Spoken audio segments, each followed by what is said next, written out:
Yeah, you'll see the lights. How'd that work out?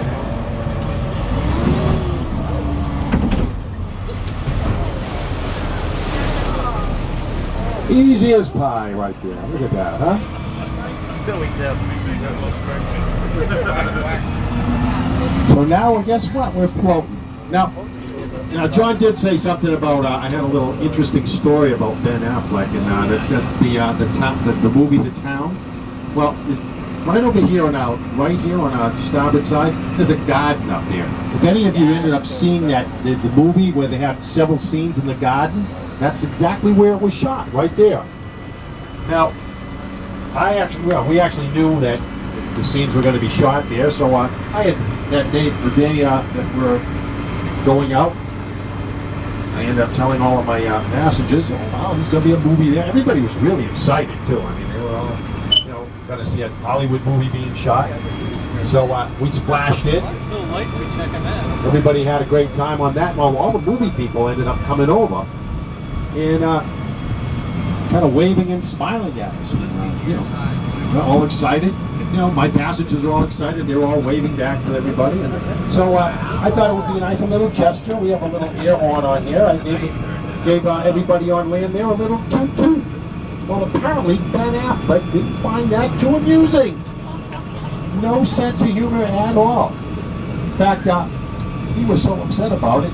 15 minutes later, my boss is getting a call from his production company screaming at him, saying that I ended up blowing a horn, screwed up the shot. They're going to have to do the whole thing all over again. It's going to cost them thousands of dollars, blah, blah, blah, blah, blah.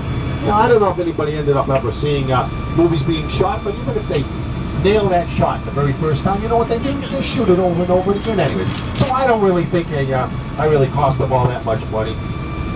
It's just Ben Affleck flexing a little Hollywood muscle out here in Boston. Well, I was still actually out on the water when my boss called me. He says, Roger, whatever you do, don't blow that horn anymore. I don't want to talk to that guy. He kind of scares me.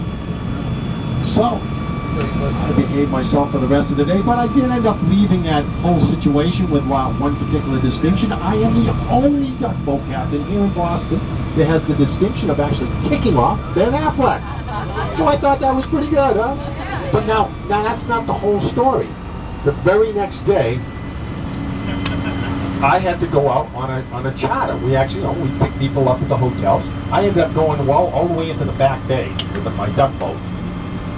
We picked up 44 women that were all real estate people. We're coming by Copley Square where Trinity Church is. Guess who's shooting a movie right there? Ben Affleck. Well, all the women were all excited. I told them that, they said, well, you think we're going to see him? I said, I don't know. And I hadn't even told them about my horn blowing incident yet. So, no sooner had I said I wasn't sure if you'll end up seeing him. We move up half a block. There he is, 20 feet away from us, looking right out. He looked right over at me. I was so tempted to blow that horn and wave to him. Oh, you don't know how much restraint I had to hold. Well, that's my little conversation with my little story about Ben Affleck. Right now we are floating. And this is Little Mystic Channel. We got a little bit more of a way out before we end up actually getting out into Boston Harbor. This channel is very historical. It's been here for hundreds of years. In fact, a lot of the granite that you see lining the sides here, some of that granite was actually was the waste that didn't get